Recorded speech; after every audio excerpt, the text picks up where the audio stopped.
Hello बच्चों, welcome to our channel. आज हम लोग करने वाले हैं मैक्सिमा मिनिमा के क्वेश्चंस, यानी कि एप्लीकेशन ऑफ डेरिवेटिव। और ये एनसीईआरटी के क्वेश्चन है जो मेरे बच्चों के डाउट्स हैं। तो आइए देखते हैं कैसे कैसे डाउट्स हैं। आपके पास कोई डाउट है तो आप मुझे भेज सकते हैं, आपको वीडियो सोल्यूशन जरूर मिलेगा। तो आइए देखते हैं। ये क्वेश्चन नंबर 15 है एनसीईआरटी का।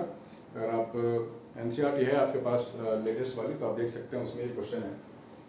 तो ये क्वेश्चन क्या कहता है कि यहाँ बोला गया show that height of the cylinder of greatest volume which can be inscribed in a right circular cone of height h and semi-vertical angle alpha is 1/3 of the cone।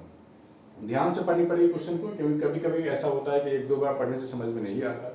And greatest volume of the cylinder is this. Question के दो part हैं basically. इनमें बोला गया है right circular cone of height h and semi vertical alpha angle alpha is 1/3 of the cone, यानी कि जो हाइट ऑफ द सिलेंडर होगा वो 1/3 ऑफ कोन होगा। ये आपको प्रूफ करना है। लिखा है ना, show that the height of the cylinder of greatest volume which can be inscribed in A right circular कोन। तो पहले डायग्राम ड्रॉ कर लेंगे तो पिक्चर क्लियर हो जाएगा। सबसे पहले आप कोन बना लो। This is the cone, this is the cone. इसमें हमें एक राइट सर्कुलर सिलेंडर डालना है। Show that height of the cylinder of greatest volume which can be inscribed in a right circular cone of height h। कोन की height h given है। This is the height of the cone। इसके अंदर एक आपको बनाना है cylinder.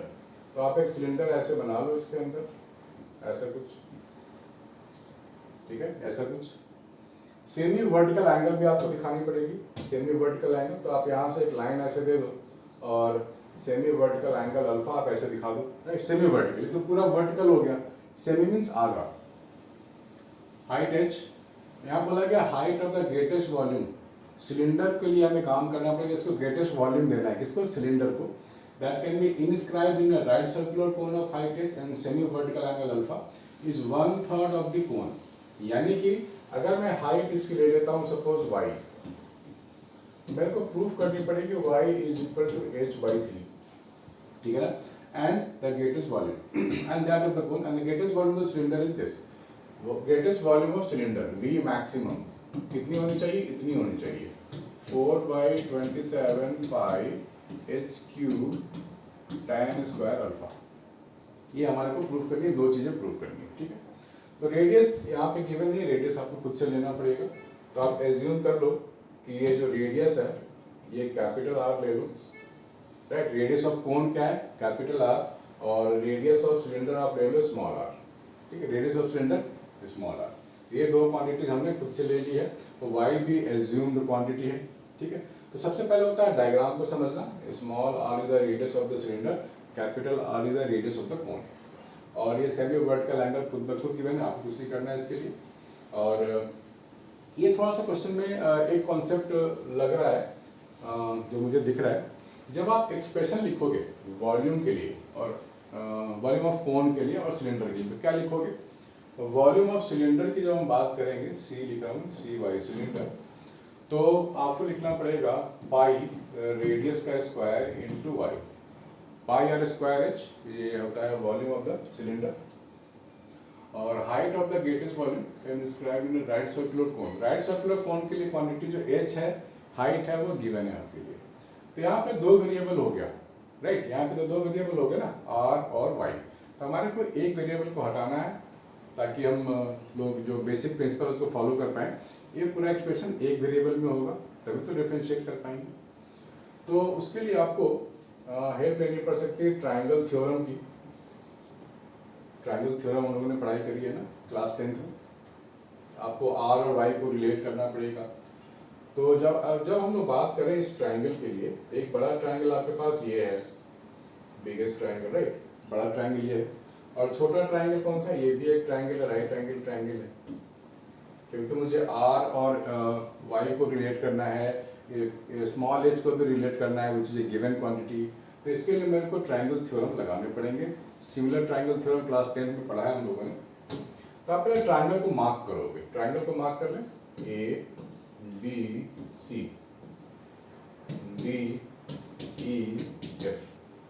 तो एक triangle में मैं ले रहा हूँ ADF, जो कोन का ट्रायंगल है, triangle ADF and triangle CEF, triangle CEF, दो ट्राइंगल ले रहा हूँ, दोनों राइट एंगल ट्राइंगल है और दोनों सेम बेस पे खड़े हैं, तो इसको हम लोग बोलते हैं सिमिलर ट्राइंगल, ठीक है। This two triangles are similar. तो मैं लिख रहा हूँ AD बाई DF, क्या लिखूंगा मैं, AD by DF is equal to CE by EF, ठीक है, CE बाई EF, ठीक है, इतना तो क्लियर है। तो AD जो मेरे पास है वो गिवन क्वांटिटी है, दैट मीन्स स्मॉल h, और DF मेरे पास है कैपिटल R, ठीक है। CE क्या है, हाइट ऑफ दिस सिलेंडर, और E से लेके F तक क्या है, capital R minus small r, ठीक है, यही तो है। ओके, अब हम लोग अल्फा की भी हेल्प ले सकते हैं ना, tan अल्फा लिख सकते हैं परपेंडिकुलर बाई बेस, या फिर tan अल्फा ये परपेंडिकुलर अपॉन ये बेस, ठीक है। चलो उस पर भी आते हैं, पहले हम इसको निपटा लें।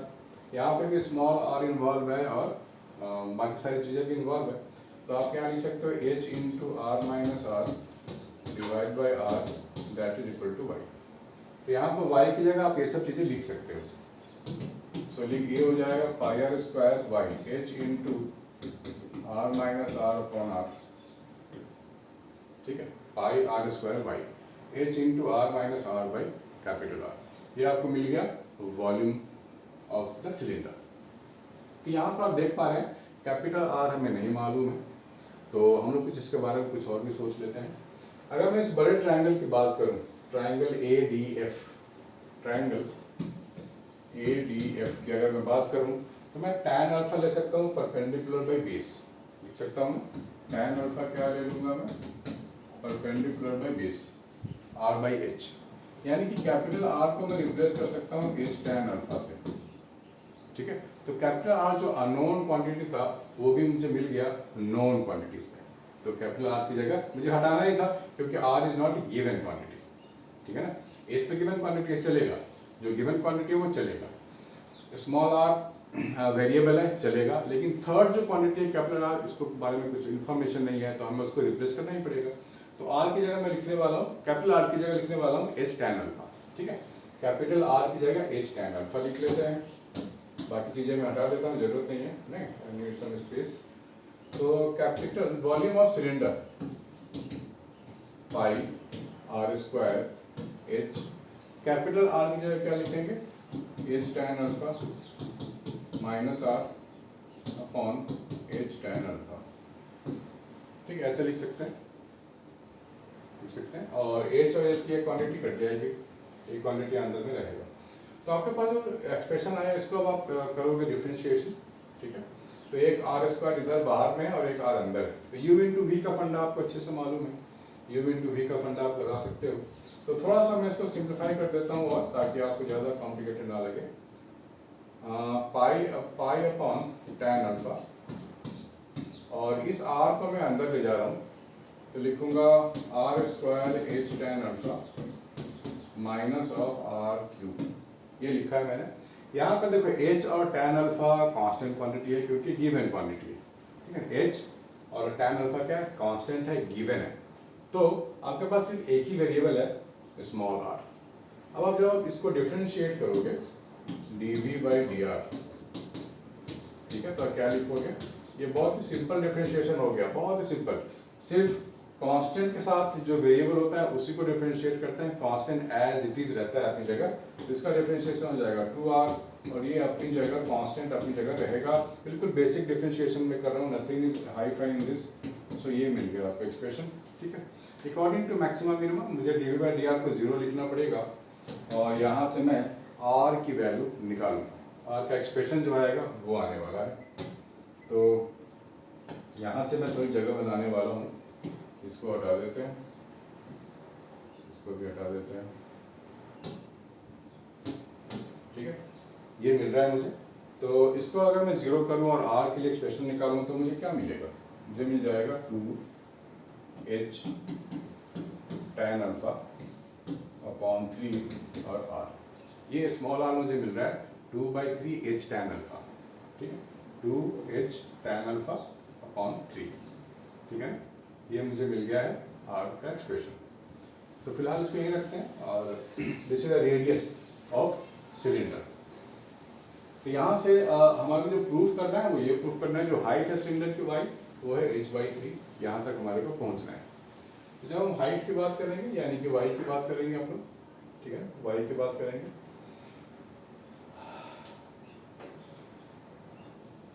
तो यहाँ से अब मैं इस पर फोकस करने वाला हूँ कि हमारे को जो हाइट है वो h/3 कैसे आनी चाहिए। तो tan अल्फा की वैल्यू अगर मैं फाइंड कर लेता हूँ तो वैल्यू काम आसान हो जाएगा।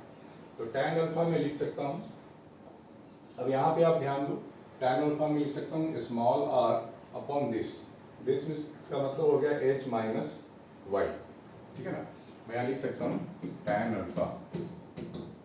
अल्फा में क्या लिखूंगा, BC/AB, ठीक है ना, BC/AB ऐसे लिख सकते हैं। और BC क्या है, स्मॉल r है, और AB क्या है, h-y है। AB क्या है, h-y, ठीक है, h-y। तो अब मैं यहाँ पर r की जगह लिखने वाला हूँ 2h tan अल्फा/3, लिख सकते हैं r की जगह 2h tan अल्फा/3। तो ये हो गया tan अल्फा और r की जगह 2h tan अल्फा/3 h-y, ये लिख सकते हैं ऐसे। तो tan अल्फा तो गया, इसको थोड़ा और सिंप्लीफाई कर लेते हैं तो, ठीक है, इसको हटा दें, चलो हटा देते हैं। तो यहाँ से अगर मैं यहाँ आता हूँ तो क्या लिखूंगा, 3h माइनस और 3y is equal to 2h। इसको सिंप्लीफाई कर लेते हैं हम लोग, तो -2h हो जाएगा, इधर आएगा, so h is equal to 3y। तो यहाँ से आपको y मिल गया h/3, y क्या मिल गया, h/3। पहला चीज तो प्रूफ हो गया ना, मिल गया, आपको दिख रहा है आपको साफ साफ, ओके, ठीक है। पहला चीज आपको मिल गया y is equal to h/3। तो ऐसे हम लोगों ने किया। और दूसरी बात हमारे को प्रूफ करनी पड़ेगी, ग्रेटेस्ट वॉल्यूम ऑफ सिलेंडर की जो ग्रेटेस्ट वॉल्यूम है ये है, ये इस पे हम लोग अभी आते हैं। तो उसके लिए आपको डबल डिफरेंशिएट करनी पड़ेगी इस फंक्शंस को, तो कर लेते हैं ये। और y tan अल्फा मुझे मिल चुका है, y is equal to h/3 हमें मिल गया, चलो अच्छी बात है। तो मैं अभी इसे हटा देता हूँ, ठीक है, इसको डबल डिफरेंशिएट कर लेते हैं। तो डबल डिफरेंशिएशन में क्या होगा, t² upon dr² π/tan alpha, ठीक है। यहाँ भी सिर्फ r कांस्टेंट है, बाकी तो सारी चीजें r वेरिएबल है, बाकी सारी चीजें कांस्टेंट है।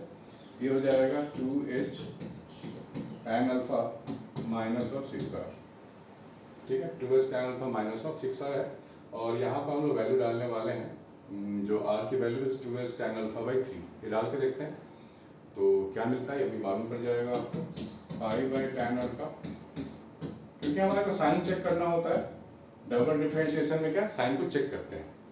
6 हो गया ये, और r की जगह हो जाएगा 2h tan alpha upon 3, this one. तो ये आपको कट जाएगा, ये 2h माइनस 4h, तो ये निगेटिव हो गया ना, 2h tan alpha minus 4h tan alpha, 2 minus 4 negative, this is less than 0, यानी कि वॉल्यूम हमारे को मैक्सिमम मिलने वाला है इस r पे, ठीक है। तो वापस अब आप वॉल्यूम में आओगे, वॉल्यूम में यहाँ पे आओगे और r की जगह ये सब चीजें यहाँ डालोगे आप, ठीक है, r की जगह डाल देते हैं, इसको हटा दो आप, और r की जगह आप क्या लिखोगे, 2h tan अल्फा/3। चलो लिख देते हैं, volume of cylinder π/tan alpha, r², ये क्या हो जाएगा 4h² tan³ हो जाएगा, ये tan³ अल्फा h अपॉन 9, 3 का स्क्वायर 9 माइनस r³ भी है, यहाँ r³ भी है, यानी कि 8 हो जाएगा, और ये 27 हो जाएगा, ये h³ हो जाएगा, और ये tan³ अल्फा हो जाएगा, ठीक है ना। तो अब आप इसको सिंप्लीफाई कर लो, आपको मिलने वाला है 4/27, ठीक है।